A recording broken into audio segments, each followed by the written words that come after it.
జీవనాడి 15లో భాగంగా శ్రీశ్రీ సాహిత్య పరామర్శ కార్యక్రమంలో ఈరోజు శ్రీశ్రీ దృష్టిలో కవిత్రయం అనే అంశం ప్రసారం చేయబోతున్నాం. నన్నయ, తిక్కన, ఎర్రాప్రగడలను పండితులు కవిత్రయంగా గుర్తిస్తే తిక్కన, వేమన, గురజాడలు తన కవిత్రయం అంటాడు శ్రీశ్రీ. ఆదికాలంలో తిక్కన, మధ్యకాలంలో వేమన, ఆధునిక కాలంలో గురజాడలే తన మహాకవులంటారు. ఇంగ్లీషు సాహిత్యంలో 1000 సంవత్సరాలకు ఒకే ఒక్క మహాకవి ఆవిర్భవించాడు. ఆయనే షేక్స్పియర్. అదే 1000 ఏళ్ల తెలుగు సాహిత్య చరిత్రలో 3 ప్రపంచ కవులు పుట్టడం విశేషం అంటాడు ఆయన. ఈ 3 మహాకవులు ఎట్లా అయ్యారు అనే విషయాన్ని ఆయన అనేక సందర్భాల్లో చర్చించాడు. వీరు వివిధ కాలాలకు చెందినవారు గనుక విడివిడిగానే చర్చించుకుందాం. ముందుగా తిక్కన గురించి శ్రీశ్రీ అంచనాలు, అభిప్రాయాలు చూద్దాం. ప్రజలలో ఒకడై ప్రజాభాషలో పలికినవాడే ప్రజాకవి అవుతాడు. ఆ దృష్టితో చూసినప్పుడు తిక్కన ప్రజాకవి అవుతాడు. తిక్కన రాసిందంతా నెల్లూరు వాడుక భాషలోనే అంటాడు గిడుగు పండితుడు. తెలుగు వాడకపు తీరుతెన్నులను తిక్కనలోనే చూడాలంటాడు శ్రీశ్రీ. మనం మాట్లాడుకునే భాషలో ఎన్నెన్ని రామణీయకాలు ఉన్నాయో అవన్నీ తిక్కనలో గోచరిస్తాయంటాడు ఆయన. తిక్కన భారతంలోని పాత్రలు అంతా తెలుగు వ్యక్తులేనట. వారి కష్టసుఖాలనే మహాభారతం చేశాడు కవి తిక్కన. నన్నయ బ్రాహ్మణోత్కర్షతో 75% సంస్కృతం, 25% తెలుగు రాయగలిగితే తిక్కన 75% తెలుగు పదాలు వాడి మిగతా 25% అవసరాన్ని బట్టి సంస్కృత పదాలు వాడాడు అని అంటాడు శ్రీశ్రీ. అర్జునుడికి నన్నయ ఇంద్రనందనుడని, శ్వేతవాహనుడని, సంక్రంద నందనుడని సంబోధనలు చేస్తే తిక్కన కవ్వడి, వివ్వత్సుడు, కర్రి అనే తెలుగు పదాలు వాడాడు. నన్నయ పద్మవ్యూహం అంటే తిక్కన తెలుగులో తమ్మి మొగ్గరం అన్నాడు. తిక్కన ప్రయోగించిన తెలుగు పదాలు చూస్తుంటే ఎంతటి క్లిష్టమైన భావాన్ని కూడా తెలుగులో చెప్పటానికి పదాలు లేకపోలేదనిపిస్తుంది అంటాడు ఆయన. తిక్కన ప్రజాకవి కాబట్టే ఇలా అనగలిగాడు. కావున భారతామృతము కర్ణపుటంబుల నారగోలి యాంధ్రావళి మోదముంబురైనట్లుగా సాత్యవతే సంస్మృతి స్త్రీ విభవాస్పదంబైన చిత్తముతోడ మహాకవిత్వ దీక్షావిధి నుండి పద్యముల గద్యములన్ రచయించదన్కృతుల్. ఆంధ్రావళి మోదముంబరైనట్లు, ఆంధ్రప్రజల మోదం లేదా సంతోషం కోసం తాను భారత రచన చేస్తున్నానంటాడు తిక్కన. ఇక శైలి విషయానికి వస్తే నన్నయది పాటకు అనువైన సంగీతమయమైన కవిత్వం, సింగింగ్ ఆర్ లిరికల్ పోయట్రీ. అదే తిక్కనది మాట్లాడే కవిత్వం, సంభాషణాత్మక శైలి, డ్రమేటిక్ అండ్ కన్వర్జేషనల్ పోయట్రీ అంటాడు శ్రీశ్రీ. కృష్ణుడు రాయబారానికి వెళ్లే ముందు అక్కడ ఆ కురు సభలో ఏవేమి చెప్పాలోనని ఒక్కొక్కరిని విడివిడిగా తమ అభిప్రాయం తెలియజేయమంటాడు. అప్పుడు ధర్మరాజేమో మాకు 5 ఊళ్ళిస్తే చాలును అంటాడు. ఆపద గడవంబెట్టగా నూపి శుభంబైన దాని నొడగుర్పను మాకీ పుట్టువునకు పాండుక్ష్మాపాలుడు నిన్ను చూపితనియ మహాత్మా. భీముడు నాకు యుద్ధమే కావాలంటాడు. అర్జునుడు అటూ ఇటుగా అంటాడు. కృష్ణుడు ఆఖరికి ద్రౌపది దగ్గరికి వస్తాడు. చెల్లెమ్మ నువ్వేమి చెప్తావు అని అడుగుతాడు. ఈవిడకి మనసులోనేమో యుద్ధం కావాలని ఉంది. యుద్ధం కావాలి అన్న సంగతి పైకి చెప్పదు. చెప్పకుండా చెప్పడం కోసమని తిక్కన అక్కడ మనకి క్లోజప్ లాంటి దృశ్యం ఒకటి ఇచ్చాడు. ఆ రోజుల్లో సినిమాలు లేవు, కెమెరాలు లేవు, కానీ కవిత్వంలోనే ఇటువంటి క్లోజప్ దృశ్యాన్ని ఆయన ఇచ్చాడు. నువ్వేమో కౌరవుల దగ్గరికి వెడుతున్నావు, రాయబారం గురించి మాట్లాడతావు. అప్పుడు ద్రౌపది జుట్టు విరబోసుకునే ఉంది, అది ప్రతిజ్ఞ కనుక. భీముడు దుర్యోధనుడి తొడలు పగులగొట్టి లేదా దుశ్శాసనుడి గుండెలు చీల్చి ఆ నెత్తుటితో వేణి సంహారం చేస్తానని ప్రతిజ్ఞ పట్టాడు. మరి యుద్ధం లేకపోతే ఈ ప్రతిజ్ఞ నెరవేరడం అసాధ్యం. ఆ ప్రతిజ్ఞ నెరవేరితేనే గాని ఆవిడకి నిద్ర పట్టదు, అన్నం సహించదు. కాబట్టి నాకు యుద్ధం కావాలి అని డైరెక్ట్గా చెప్పకుండా ఇండైరెక్ట్గా ఏమంది అంటే, ఇవి దుస్ససేను వ్రేళ్లందవిలి సగము ద్రెవ్విపోయి తక్కినయవి, తీరు మాటల యవసరమున తలుపవలయునచ్చుతా వీరిన్. ఇవి దుస్ససేను వ్రేళ్లందవిలి సగము ద్రెవ్విపోయి తక్కినయవి, కౌరవుల కడదీరు మాటల యవసరమున తలుపవలయునచ్చుతా వీనిన్. అచ్యుత, ఇది నువ్వు ఒక్కసారి తలుచుకో. ఈ వెంట్రుకలు వాడు, అంటే దుష్టద్రుమ్నుడు, ఈ వెంట్రుకలు వాడు పట్టుకొని లాగాడు. అప్పటి నుంచి వేణి ముడివేసుకోవడం లేదు.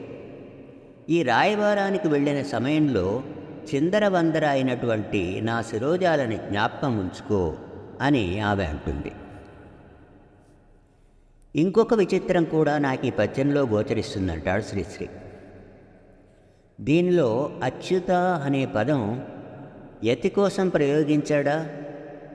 శ్రీకృష్ణుడికి కేశవ, నారాయణ, మాధవ అని కొన్ని వందల పేర్లున్నాయి. ఏదైనా ఉపయోగించవచ్చును. కానీ అచ్యుత అనటంలో ఒక ఉద్దేశం ఉంది, చ్యుతి లేనివాడా అని. నీ పట్టుదల నాకు తెలుసు. నువ్వు కానీ పట్టుబట్టావంటే తప్పకుండా యుద్ధానికి వచ్చేలా చూస్తావు అన్న విధంగా ఆవిడ మాట్లాడింది. ఇదంతా ఎందుకు చెప్తున్నానంటే, తిక్కన శైలి నాటకీయంగా ఉంటుంది అని. అది మాట్లాడుతుంది. కవిత్వం రెండు విధాలు అని అంటాడు Sri Sri. Poetry that is Sung, poetry that is spoken. మాట్లాడే కవిత్వం ఒకటి, పాట పాడే కవిత్వం ఒకటిని. Tikkana conversational poet.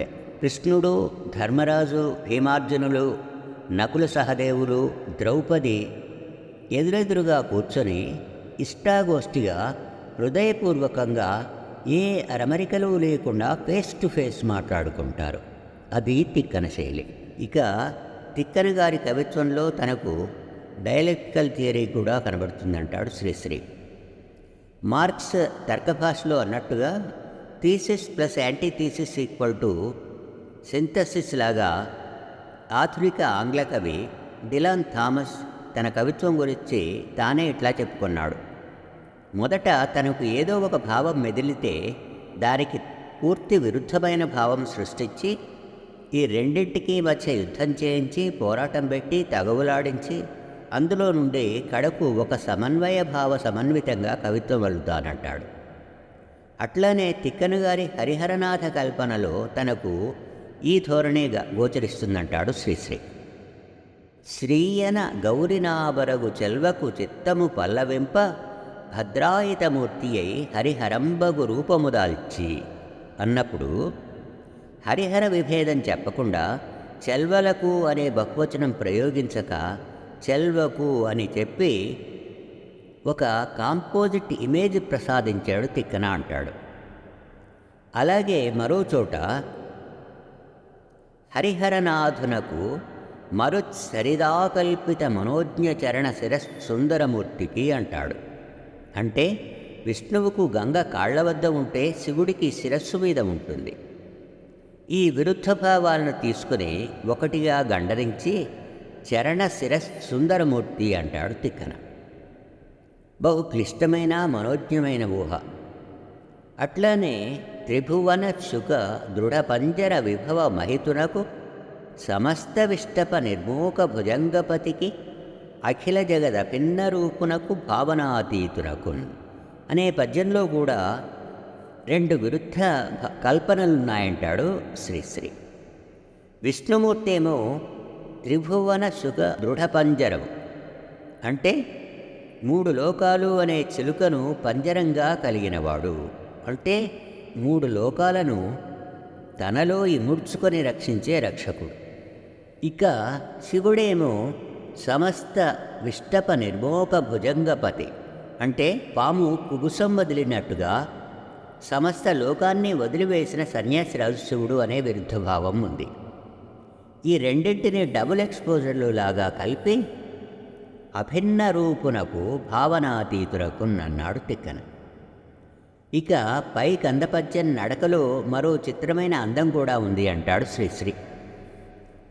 4 జగణం వాడినందువల్ల భుజంగపతికి అఖిల జగద్ అభిన్న రూపునకు అనే భుజంగ గమనాన్ని నడకలో సాధించగలిగాడు తిక్కన. అంతేకాదు, అక్కడితో పద్యభావం అయిపోయిన పాదపూరణలో భావనాతీతునకున్న అనే ప్రయోగం చేసి ఎంతో ఔచిత్యాన్ని సౌందర్యాన్ని తిక్కన గారు సాధించాడని అంటాడు శ్రీశ్రీ. తిక్కన కందాల్లో ఎన్నో అందాలు ప్రదర్శించాడని, ఈ తిక్కన కందపద్యాలే తన సిరిసిరి ముబా కందపద్యాల శతక రచనకు ప్రేరణ అని అంటాడు శ్రీశ్రీ. మరో విషయాన్ని గురించి శ్రీశ్రీ ఒక విచిత్రమైన ఊహాచిత్రం ఉంటాడు. ఖడ్గతిక్కన కవి తిక్కన ఇద్దరూ ఒకటేనా లేక వేరువేరా? ప్రఖ్యాత చరిత్రకారుడు మల్లంపల్లి సోమశేఖర శర్మ ఈ విషయమై దేనికి నిర్దిష్టమైన ఆధారాలు లేవు కనుక ఎట్లయినా ఊహించుకోవచ్చని అన్నాడు. దానితో తిక్కన జీవితరేఖల గురించి శ్రీశ్రీ ఒక ఊహాచిత్రాన్ని మన ముందుంచుతాడు. తిక్కన వంశీకులు రాజాస్థానాల్లో కీలకమైన మంత్రి పదవుల వంటి అధికార పీఠాల్లో ఉన్నవారు గనుక ఒక వివాదం బయలుదేరి ఉంటుంది. ఆయన నియోగి, పైగా లౌకిక వ్యవహారాల్లో ఉంటూ మంత్రి పదవుల వంశంలో ఉండి ఎన్నో వ్యవహార సంబంధమైన పాపకృత్యాలు చేసి ఉంటాడు. కనుక పవిత్రమైన మహాభారతాన్ని అనువదించేందుకు తిక్కనకు అర్హత లేదు అనే గొడవ లేవదీసి వైదికులు ప్రతిఘటించి ఉంటారు. అప్పుడు తిక్కన వారిని సంతృప్తిపరిచేందుకు దీక్షగా యజ్ఞం చేసి వైదికులకు ఇవ్వాల్సిన సంభావనాదులు ఇచ్చి తిక్కన సోమయాజి అనిపించుకున్న తర్వాతనే భారత రచనకు ఉపక్రమించి ఉంటాడు అనేది శ్రీశ్రీ ఊహాచిత్రం. సోమయాజి తిక్కన ఒక మహానిష్టతో జీవిత ధ్యేయంగా దీక్షతో మహాభారతాన్ని పూర్తి చేసి ఉంటాడు. వృద్ధాప్యంలోకి వచ్చినంత వరకు భారత రచనలోనే నిమగ్నుడై ఉండి ఉంటాడు. అంతేగాని తిక్కన ఆశువుగా 15 పర్వాలు గురునాథుడనే రాతగాడికి డిక్టేట్ చేసి ఉంటాడని నమ్మశక్యం కాదు అంటాడు ఆయన. గిబ్సన్ రోమన్ ఎంపైర్ అనే ఉద్గ్రంథాన్ని ఇట్లానే తన జీవిత లక్ష్యంగా భావించి వృద్ధాప్యం దాకా పూర్తి చేశాడు.